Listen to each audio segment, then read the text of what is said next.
Hello and welcome to Cars with Kasey, episode 16. Today I'm going to be going over my thoughts on the Ford Mustang. The Ford Mustang is most commonly known for popularizing the pony car segment, although, contrary to popular belief, it did not actually start the pony car segment. Technically, the Plymouth Barracuda entered the market about 2 weeks before the Mustang in that same segment. So, technically, it didn't start it, but it did definitely popularize it.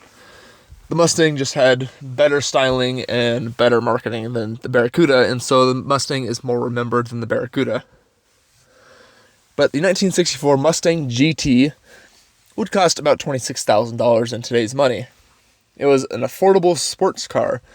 That was the thesis of the Ford Mustang, was for it to be an affordable sports car. Now, the V8 base price made up about 35% of the average salary of the same time, and this strategy worked really well. They sold up to about 600,000 of these per year across 4 sub-generations. The first sub-generation, the original Mustang, was from 1964 and a half through 1966. The second iteration was 1967 and 1968. The third was 1969 and 1970. And the fourth was 1971 through 1973. Now, 1973 was an oil crisis, so of course, all the cars needed to be more efficient, and emissions regulations were kicking in, so power ratings were dropping as well. And so, in 1974, Ford launched the second generation Mustang, no longer on the Ford Falcon platform, but rather on the Ford Pinto platform. It had no convertible option, but it did introduce the hatchback option to the lineup. And at first, it had no V8 at all. It had an inline-4 or a V6. It was smaller than the previous Mustangs, closer in size to the first sub-generation of the first generation Mustang. And this generation of Mustang gets a lot of hate for dropping the V8. However, I think this is exactly what the Mustang needed to survive this time. Despite the Mustang's fame for its V8, its thesis isn't that it has a V8. Its thesis is that it's an affordable sports car. And that's exactly what the Mustang 2 did. Now, this was the shortest generation of Mustang. It only lasted about 5 years. And in 1975, the V8 came back anyways. Now, at this time, the V8 had dropped in price and was roughly 25% of the average salary at the time. But since this platform was so hated, in 1979, Ford rolled out the third generation Mustang, and this one was built on the universal Fox body platform that almost every Ford of the time used. Now, at this time, the V8 was pretty weak. It was only about as powerful as the turbocharged inline-4 of the time. But the V8 was more affordable, and it only cost about 24% of the average salary at that time. And in 1980 and 1981, the V8 was downsized and was actually weaker than the turbocharged inline-4. And gradually this got better and the V8 returned to power. And the Fox body Mustang received facelifts in 1983 and 1987.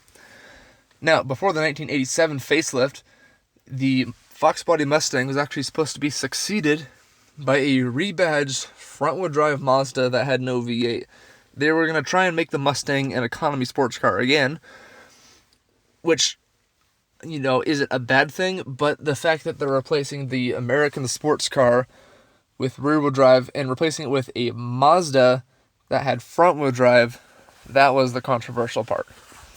So, this model that they already done R&D for was rejected, and it was renamed the Probe, which was sold for a few years. Now, in 1994, the fourth generation Mustang did eventually show itself, but since it couldn't be on the Mazda, they just updated the Fox body platform, and the Fox body Mustang of the fourth generation wound up being the last Ford to be built on this Fox body platform. However, this version got rid of the hatchback. There was no more hatchback for the fourth generation Mustang. And by this time, the V8 had exploded in price. It was no longer 24% of the average salary. It was 45% of the average salary. Now, this Mustang did get the famous New Edge Mustang in 1999, and this generation of Mustang was quite famous for its performance with the SVT Cobra part of it, especially the last of it, which was the Terminator Mustang. Now, in 2005, the Mustang entered its 5th generation. It was now based on the D2C platform of the Ford Thunderbird. It had a retro styling, meant to look like the original Mustangs from the 1960s. And the V8 had gone up in price a little bit, now 48% of the average salary. And in 2010, it got a facelift and it got a new V8 the year after, which is more or less the current V8 that they still use. Of course, the Coyote has had updates. Now, a lot of people will falsely say that this is the 1st generation Mustang. Obviously, it's not. It's the 5th generation Mustang, and then it's because of the engine. It's the 1st generation of that engine. Also incorrect, because the modular engine is actually the same engine. The Coyote is literally just an enlarged 4.6 liter, and then it's gotten some updates since then. So, the Coyote V8 is still a modular V8, so if you want to say it's the 1st generation of that engine, the 4th generation Mustang would actually be the 1st of that engine. But anyways, now in 2011, the V8 was now 59% of the average salary. Fast forward to 2015, the Mustang 6th gen, which I don't really like. I don't like the 6th gen because it's ugly. They tried to make it a global car similar to the Mustang 2, except this one's just had the V8. But this one does not have the looks. V8 Mustangs now cost 57% of the average income in the United States. And in 2024, the Mustang 7th generation released. This one also seemed to be a last-minute generation because I believe at this time Ford was worrying about trying to make the Mustang electric or trying to discontinue the Mustang due to emissions regulations and stuff like that. But they decided to brave it and saw everyone else discontinuing their muscle cars, and so they decided to release a 7th generation, even though it's more or less just a facelifted 6th generation. And it looks good, though. Now, the Mustang V8 now costs 51% of the salary, but this is not because the Mustang got more affordable. It's just because salaries actually caught up a little bit with the Mustang. Now, 2025, it's only 1 year after the 7th generation was introduced. Just yesterday, they introduced the Mustang Dark Horse SC, which it looks cool. I think it's the best looking Mustang so far. It's powerful, it's fast, it's cool, it's unaffordable. The Ford is making really cool Mustangs, but they are working in the wrong direction. They need to be working down in price, not up. Now, the 2025 Mustang, the V8, it's still overpriced, and it's still on a 20-year-old platform. It is full of unnecessary features that I wouldn't want. It's just not affordable. If I want a V8 Mustang, I want a V8 Mustang, and that's it. I'm looking for an enthusiast car, not a car that has all these pointless features, like, it's active noise cancellation. I want to hear the engine. It's got X, Y, and Z. It's got a drift brake and line lock. I don't care about that. I'm not going to use that. I just want a V8 with a manual transmission and a rear-wheel drive. But anyways, the problem is very obvious. And so I decided to concept a Mustang that would fix these problems. So what would my 8th generation Mustang look like? Well, it would, first of all, no longer be on the D2C platform. It would actually share a platform with the Ford Explorer, and would just have a shrunken base in comparison. Now, feature-wise, it would have a lot less features. It would have single-zone climate control. It would have a single dual dome light, not in the front, there's not one over the back seats. It's one literally over the front seats so that it can both service the back seats and the front seats, again, to save costs. And it would go back to being key start, no push button start, which is another feature I don't like. Now, there would be only one 12-volt outlet, and that would be in the center console. And it would have a smaller 8-inch console screen. I don't need a Jumbotron for an enthusiast car. And the instrument cluster would come out of a new F-150 XL, which is going back to analog. Now, it wouldn't need lane assist. This is a sports car. People that drive these things are presumably more attentive than, well, someone that needs lane assist. No Sirius XM, because I don't use those. I don't know anyone that does use it. And the base model would have only a 6-speed manual. Now, one of the most common complaints I hear about coupes, or 2+2 coupes I should specify, is that getting into the back seats is very annoying, especially in cars like the Mustang. And so to remedy that, this 8th generation Mustang has very long doors. The doors open long enough that it still makes getting into the back seats easier. Of course, you would probably still need to move the front seats, which are manual 4-way adjustable. However, long doors need more clearance, and so to fix that, the Mustang 8th generation would now have sliding doors like a minivan. However, on the 8th generation Mustang, they would slide forward, and that rail there would end up looking like it's a mean fender vent, or it could even function as one.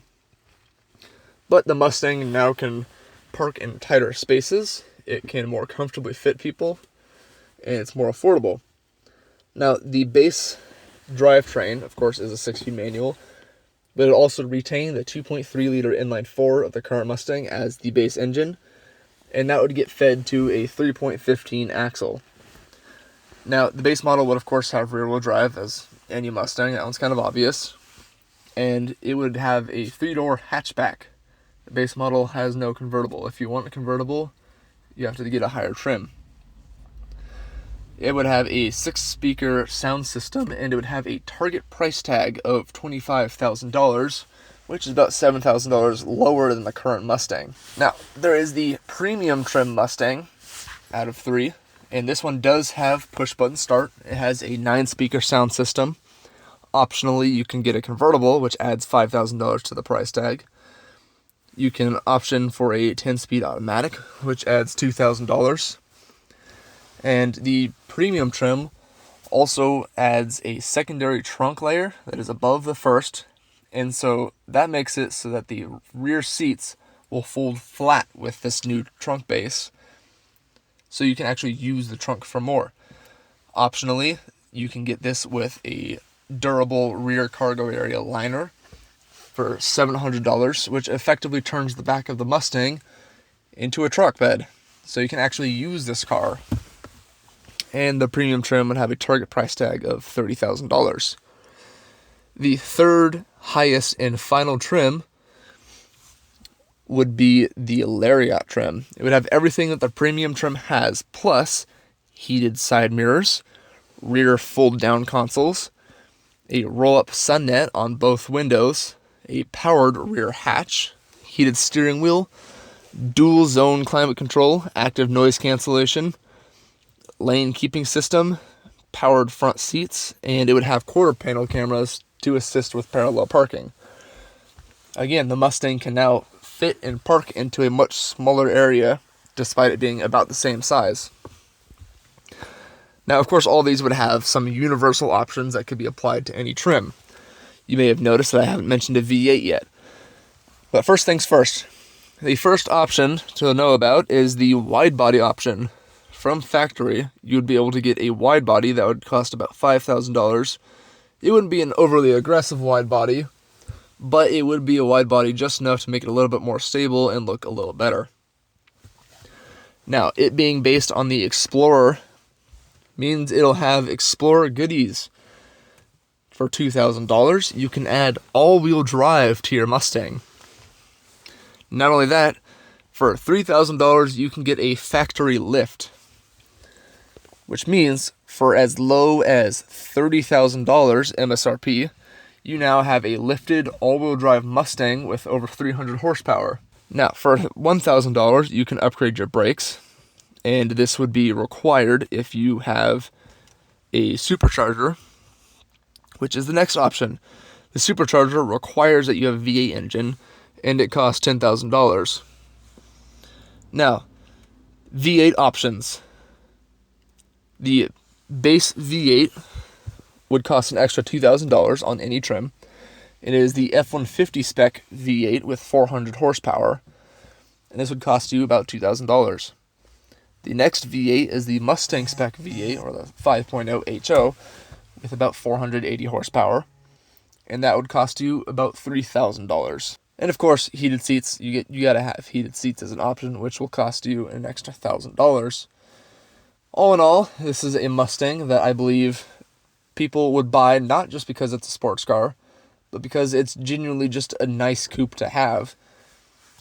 Not only that, I'm sure another engine could be added that would deliver similar 300 horsepower by then and be much more efficient, possibly above 30 miles to the gallon, which would make the Mustang a good economy car as well, if you don't want a V8. All in all, you have a car that can, on the weekends, run a track. It has all-wheel drive, it has a supercharged V8, and during the work week, you can fold down the rear seats, use that bed liner, and put all your tools and equipment in the back, and go to work with it. Or if you're navigating a city and you find a really small parking space or need to parallel park, this Mustang now has additional cameras to help with that.